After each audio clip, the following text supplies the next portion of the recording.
भिवंडी में बीजेपी की ऐतिहासिक जीत, सुमित पाटिल ने रचा रिकॉर्ड। वार्ड 17B में पहली बार बीजेपी उम्मीदवार निर्विरोध विजयी, 24 साल का रिकॉर्ड टूटा। सुमित पाटिल बने बिन विरोध पार्षद। भिवंडी में महायुति की मजबूत शुरुआत, बीजेपी को बड़ी सफलता। भिवंडी की सियासत में आज एक नया इतिहास लिखा गया है। जिस सीट पर पिछले 24 सालों में कोई भी बिना विरोध नहीं जीता, अब वहां भारतीय जनता पार्टी ने जीत का परचम लहरा दिया है। नमस्कार, आप देख रहे हैं न्यूज टाइम नेशन। मैं हूं साक्षी। भिवंडी नगर पालिका चुनाव में भारतीय जनता पार्टी ने ऐतिहासिक सफलता हासिल करते हुए अपना खाता खोल दिया है। भिवंडी शहर थाना क्षेत्र के अंतर्गत पद्मानगर वार्ड नंबर 17B से बीजेपी उम्मीदवार सुमित पुरुषोत्तम पाटिल बिन विरोध निर्वाचित हुए हैं। सुमित पाटिल पूर्व केंद्रीय राज्य मंत्री कपिल पाटिल के भतीजे हैं। यह जीत इसलिए भी खास मानी जा रही है क्योंकि पिछले 24 वर्षों से हुए 4 चुनावों में कोई भी उम्मीदवार बिन विरोध नहीं जीता है। 5वें आम चुनाव में यह रिकॉर्ड सुमित पाटिल ने अपने नाम कर लिया। जीत की घोषणा के बाद मानसरोवर स्थित आवास पर समर्थकों ने जश्न मनाया। इस दौरान मुख्यमंत्री देवेंद्र फडणवीस ने फोन पर सुमित पाटिल और कपिल पाटिल को बधाई देते हुए इसे भिवंडी में बीजेपी की जीत की शुरुआत बताया है। पूर्व केंद्रीय राज्य मंत्री कपिल पाटिल ने कहा है कि प्रधानमंत्री नरेंद्र मोदी, मुख्यमंत्री देवेंद्र फडणवीस और प्रदेश अध्यक्ष रविंद्र चौहान के नेतृत्व में लोगों का भरोसा बीजेपी पर लगातार बढ़ रहा है। उन्होंने बताया कि वार्ड 17B में अन्य उम्मीदवारों ने आपसी सहमति से नाम वापस लेकर सुमित पाटिल को निर्विरोध जीत दिलाई है। सुमित पाटिल ने कहा है कि देश विश्वास पर खरा उतरते हुए क्षेत्र के विकास, स्वच्छता और नागरिक सुविधाओं को प्राथमिकता देंगे।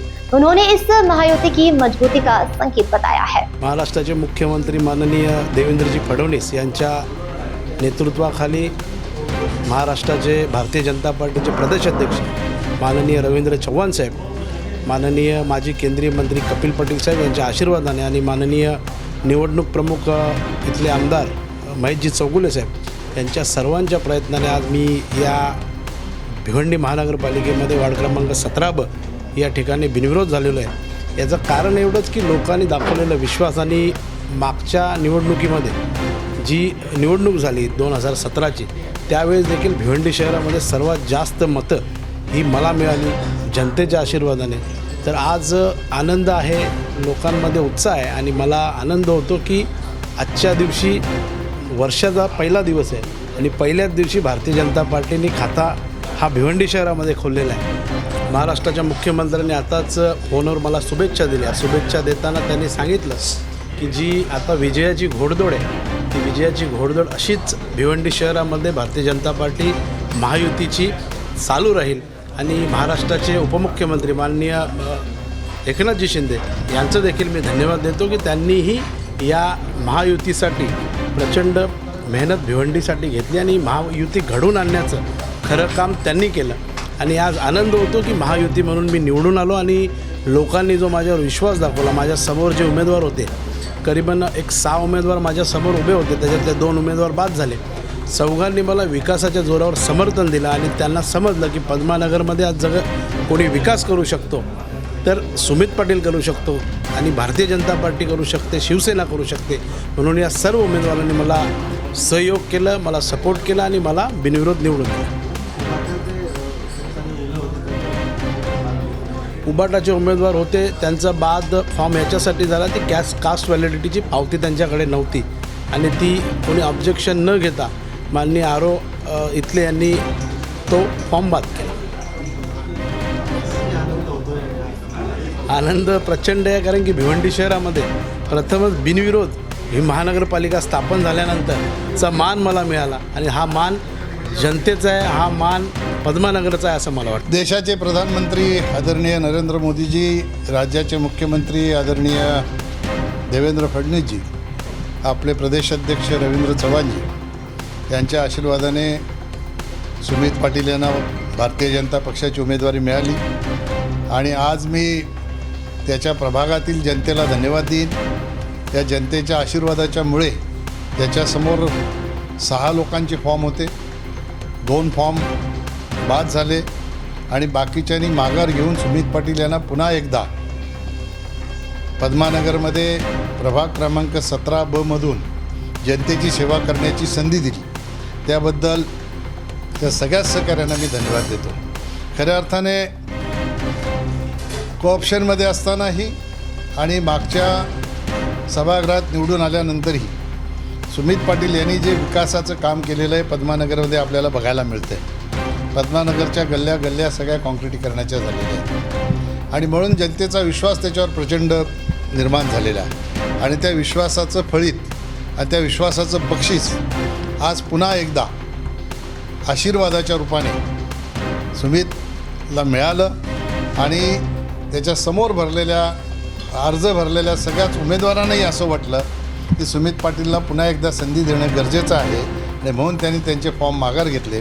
हा खऱ्या अर्थाने भारतीय जनता पक्षाच्या माध्यमातून भिवंडी शहरामध्ये महापालिका स्थापन झाल्यानंतर हा पहिला असा निर्णय आहे की कुठल्या पक्षाचा उमेदवार बिनविरोध निवडून आला आहे आणि तो मान सुमित पाटील यांना मिळाला, भारतीय जनता पक्षाला मिळाला. त्याबद्दल निश्चितपणाने जनतेला धन्यवाद दिले पाहिजेत. सन्माननीय मुख्यमंत्री महोदयांनीही फोनवर सुमित पाटील यांचं अभिनंदन केलं आणि त्यांनी प्रतिक्रिया देताना असं सांगितलं की भिवंडीमध्ये तुम्ही इतिहास घडवला, कारण नगरपालिका असताना एकदा बिनविरोध नगरसेवक निवडून आलेले होते, पण आता महापालिका झाल्यानंतर कोणीच निवडून आला नव्हता. हा विजयाचा रथ असाच 15 तारखेपर्यंत चालू राहील आणि भारतीय जनता पार्टी सहकाऱ्यांच्या सोबत महायुतीच्या सोबत निश्चितपणाने या ठिकाणी भारतीय जनता पक्षाचा महापौर बसवण्यासाठी येत्या 15 दिवस सतत प्रयत्न करून भारतीय जनता पार्टीचा महापौर बसवण्यासाठी मेहनत करेल. पालिकेच्या ह्या निवडणुकीमध्ये आपल्याला सगळी भौगोलिक परिस्थिती भिवंडीची माहिती आहे.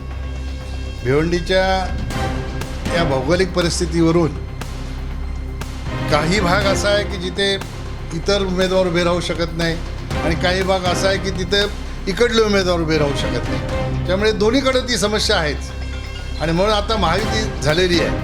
महायुतीच्या माध्यमातून जास्तीत जास्त जागा ह्या आमच्या महायुतीच्या निवडून आणण्यासाठी आमचा प्रयत्न आहे. मागच्या वेळेला भारतीय जनता पार्टीच्या 19 जागा निवडून आल्या होत्या, एक आमच्यासोबत एक अपक्ष होता म्हणजे 20 जागा आणि शिवसेनेच्या 11 जागा होत्या. 31 जागा ह्या महायुतीच्या मागच्या वेळेला निवडून आलेल्या होत्या. आता निश्चितपणाने दोन्ही पक्षांची ताकद वाढलेली आहे आणि या वाढलेल्या ताकदीचा फायदा 45-46 नगरसेवक निवडून आणण्यापर्यंत होईल असा मला विश्वास आहे. आणि कसं बघता असा आपण जो प्रश्न उपस्थित केला तर निश्चितपणाने महाराष्ट्राचे मुख्यमंत्री ह्यांनी मागच्या मुख्यमंत्रीपदाच्या कार्यकाळात त्यांनी केलेलं काम भिवंडी शहरामध्ये प्रचंड मोठं काम आहे. सगळ्या क्षेत्रात सन्माननीय मुख्यमंत्री महोदयांनी काम केलं. त्यानंतर मधल्या काळामध्ये विकास थांबला होता, तर पुन्हा एकनाथ शिंदेसाहेब मुख्यमंत्री झाले तेव्हा पुन्हा फंड यायला सुरुवात झाली. आता देवेंद्रजी पुन्हा मुख्यमंत्री झाल्यानंतर विकासाच्या माध्यमातून त्यांनी जो विश्वास भिवंडी शहराच्या जनतेच्या मनामध्ये निर्माण केलेला आहे, कारण मागच्या 5 वर्षात भिवंडी शहरात प्रचंड निधी विकासासाठी आला आणि म्हणून भिवंडीच्या जनतेला आता अपेक्षा निर्माण झालेली आहे की पुन्हा देवेंद्रजी मुख्यमंत्री आहेत आणि भारतीय जनता पक्षाचा महायुतीचा या ठिकाणी जर महापौर आपण बसवला तर भिवंडी शहराचा विकासाच्या दृष्टिकोनातनं कायापालट होण्यासाठी निश्चितपणाने मुख्यमंत्र्यांची उपमुख्यमंत्र्यांची दोघांची मदत होईल.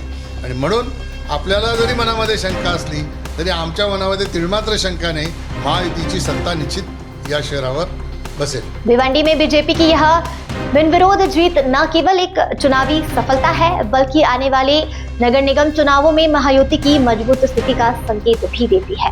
राजनीतिक जानकार इसे भिवंडी की राजनीति में बड़ा बदलाव मान रहे हैं. भिवंडी महाराष्ट्र से न्यूज टाइम नेशन के लिए अरविंद जायसवाल की रिपोर्ट. आपको हमारी खबर कैसी लगी हमें कमेंट सेक्शन में जरूर बताएं. इस खबर को अगर आप YouTube पर देख रहे हैं तो वीडियो को लाइक करके चैनल को सब्सक्राइब जरूर करें. फेसबुक, इंस्टाग्राम, एक्स और ट्वीट के जरिए हमसे जुड़े हैं तो हमारे पेज को लाइक करें और फॉलो करना बिल्कुल भी ना भूलें. नमस्कार. सब्सक्राइब करें आपका अपना चैनल न्यूज टाइम नेशन और हर खबर सबसे पहले पाने के लिए बेल आइकॉन जरूर दबाएं. और हाँ, खबरें पसंद आ जाएं तो लाइक और शेयर करना ना भूलें.